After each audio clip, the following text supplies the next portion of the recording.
Guys example number 52, इसको भी देखो, ज़बरदस्त है। आपसे कह रहा है किसी भी ट्राइंगल के अंदर, साइक्लिक ट्राइंगल के अंदर ये प्रूफ करके दिखा दो कि a upon sine A is equal to b upon sine B and is equal to sine upon sine C, मतलब ये रेशियो एक दूसरे के इक्वल होते हैं।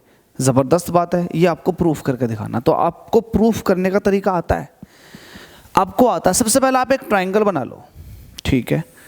आपने ये ट्राइंगल बना लिया। लेट अस सपोज कि आपके पास ए पॉइंट है, ये बी पॉइंट है और ये सी पॉइंट है।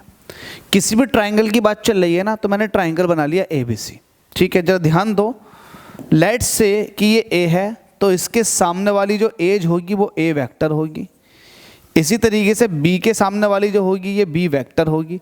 तो आप इसको वेक्टर फॉर्मेट में कुछ इस तरह से दिखाएं कि ये ए वेक्टर है और ये बी वेक्टर है और ये सी वेक्टर है, ठीक है। ए पॉइंट के सामने ए वेक्टर, बी पॉइंट के सामने बी वेक्टर और सी पॉइंट के सामने सी वेक्टर।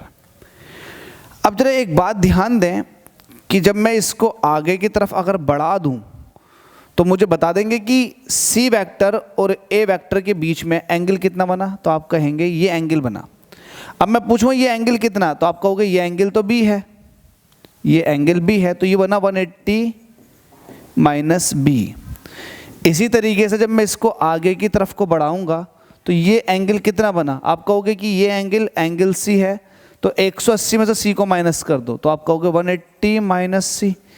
सिमिलरली ये जो मैंने आगे को लाइन ड्रॉ की है और ये एंगल कितना बना, तो आप कहोगे 180 माइनस ए, क्योंकि आपको पता है लीनियर पेयर्स है, किसी पर्टिकुलर पॉइंट पे जो एंगल होता है 180 डिग्री होता है। तो ये तो आपसे बेसिक चीज़ आती है, आप 11th के बच्चे हो तो ये तो 9th 10th में चीज़ें सिखाई जाती हैं, ये आपसे आती है। इस चीज़ को तो मैं आपसे मान सकता हूँ, उम्मीद कर सकता हूँ कि आप लोगों से आता है।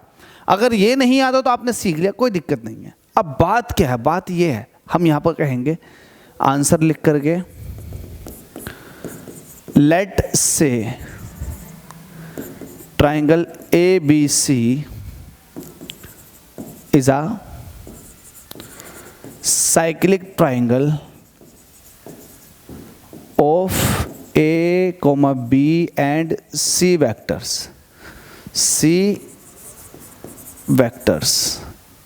ठीक है।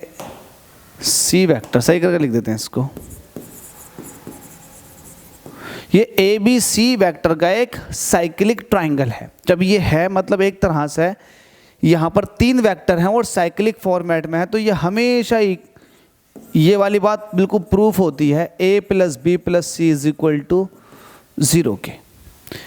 जब यहाँ वेक्टर दिखा रहे हो तो इधर भी आपको वेक्टर दिखाना पड़ेगा। किसी भी साइक्लिक ट्राइंगल के लिए a vector plus B vector plus C vector का समेशन हमेशा 0 निकल कर आता, ये लॉ ऑफ ट्राइंगल कहलाता। अब आप एक काम कर लो, आपने लेट अस सपोज कि इधर a और b को रोक दिया, तो c को उधर को पहुंचा दो। आप किसी 2 को रोक के एक को उधर की साइड में पहुंचा सकते हैं, आपका आंसर सभी से सेम आएगा, ऐसा नहीं कि हमारे रटा हुआ है। अब आपने क्या किया है कि इधर भी और इधर भी दोनों तरफ c से आपने मल्टीप्लाई कर दी, तो आप कहोगे a vector plus b vector. आप क्रॉस मल्टीप्लाई कर रहे हैं c वेक्टर के साथ, तो इधर भी ऐसा ही हो जाएगा, आपने सी वेक्टर से दोनों तरफ मल्टीप्लाई कर दी। आप किसी के साथ भी कर सकते हो, आप ए वेक्टर अगर उधर को ले जाओगे तो ए वेक्टर की ए वेक्टर के साथ कर देना, ये आपको करना ही है, किसी एक के साथ कर लो। आप इसकी मल्टीप्लाई अंदर करो तो ये हो जाएगा ए vector cross C vector plus ये हो जाएगा B vector cross C vector. सी वेक्टर का सी वेक्टर के साथ क्रॉस प्रोडक्ट 0 निकल कर आता है, क्योंकि सी का सी के साथ बनने वाला एंगल 0 होता है और साइन 0 की वैल्यू 0 होती है, जिसकी वजह से ये तो वैल्यू 0 ही आती है। तो ये वैल्यू आ चुकी है 0, ठीक है। अब आप यहाँ कहोगे B vector cross C vector, ये वाली टर्म इधर को भेज दो तो ये आ जाएगा माइनस के ए वेक्टर क्रॉस सी वेक्टर। ये बी सी है और ये साइक्लिक बनाना है, तो बी सी के बाद में सी ए आना चाहिए, तो यहाँ पर ए सी है तो इसको आप सी वेक्टर क्रॉस ए वेक्टर कह सकते हैं, क्योंकि जब आप इसकी डायरेक्शन चेंज कर रहे हो तो माइनस हट जाएगा और ये आ जाएगा सी ए। आपको पता है कि अगर ए वेक्टर ऊपर की तरफ है, अगर नीचे की तरफ को आप ए वेक्टर को दिखाना चाह रहे हो तो आप माइनस लगा कर दिखाते हो। तो वैसे ही ए क्रॉस सी की डायरेक्शन कुछ आ रही है, माइनस हटा करके मैंने उसके डायरेक्शन को उल्टा कर दिया, तो यहाँ से ये चीज़ पता चली मुझे कि B cross C is equal to आ चुका है सी क्रॉस ए, तो B C is equal to C A आ चुका है।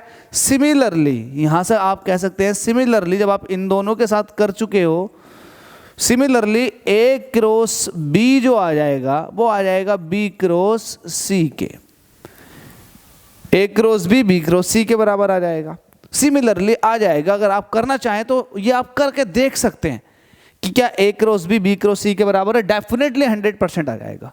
अगर आप लोगों का ध्यान सबका इधर ही है ना, अच्छे से पढ़ रहे हो ना, चीज़ों को समझ रहे हो ना, समझ में आ तो रही है ना, बस समझ में आनी चाहिए, यही मेरा प्राइम मोटिव है।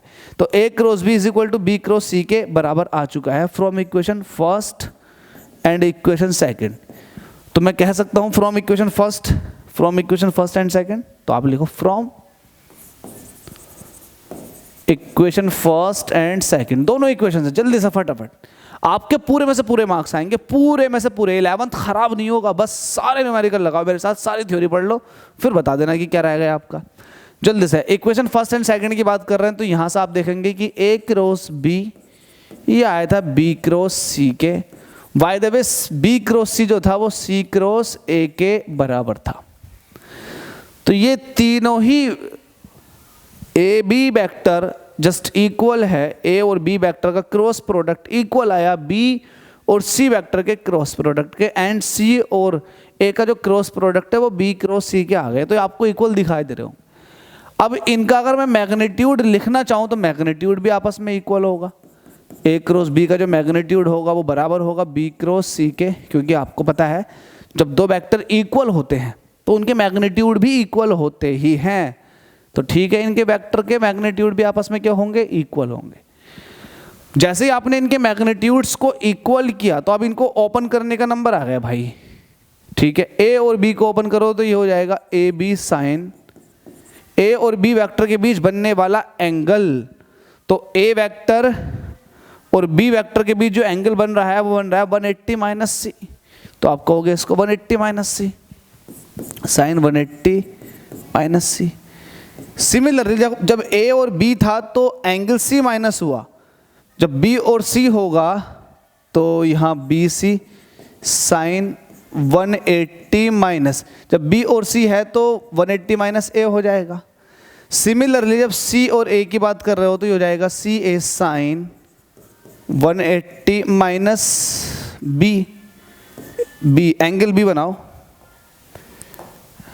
एंगल बी बनाओ, या ये आपके पास ये आ चुका है, ठीक है। इसको सही करके दिखाएंगे तो ये हो जाएगा A B sine 180 minus theta sine theta, तो ये हो जाएगा साइन सी, ये हो जाएगा B C sine A, yes ये आ चुका है सी A sine B.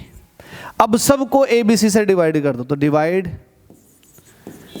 Divide all terms by A B C. जब डिवाइड करो तो ए बी साइन सी को आपने डिवाइड कर दिया ए बी सी से, सिमिलरली बी सी साइन ए को डिवाइड कर दिया ए बी सी से, similarly C A sine B को डिवाइड कर दिया ए बी सी से।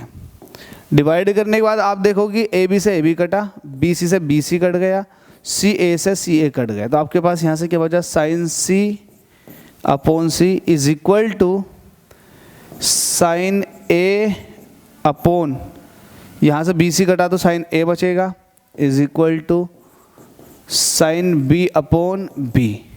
तो यही तो आपसे पूछा गया था, इसको सही करके लिख सकता हूँ मैं ओ आर, और sine A upon A is equal to sine B upon A इस तरह से, B upon B is equal to sine C upon C.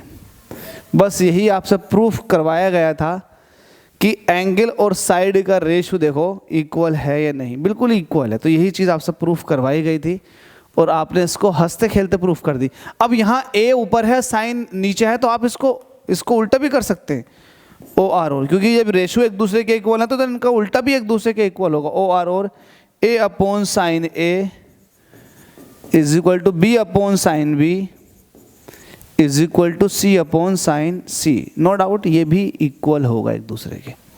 Hope so समझ में आ गया होगा, किसी को डाउट नहीं रहना चाहिए, क्योंकि डाउट के काम आपने किए नहीं है, आपने सब चीज़ बारीकी से समझी है। और जो बच्चा बारीकी से सारी चीज़ों को समझ लेता है तो उसका वो क्वेश्चन तो क्लियर होता है जिसको वो पढ़ रहा है, लेकिन और भी बाकी सारे क्वेश्चन क्लियर होने शुरू हो जाते हैं, क्योंकि कॉन्सेप्ट फंडे क्लियर होने शुरू हो जाते हैं। और फंडे क्लियर होना बहुत ज़रूरी है, क्योंकि ट्वेल्थ करना है, 11th कर रहे हो तो 11th खराब मत करो, वरना जब आप नीट की या फिर IIT की तैयारी करने के लिए जाओगे तो फिर से 11th पढ़ोगे। तो 11th को एक बार पढ़ो और दमदार तरीके से पढ़ो।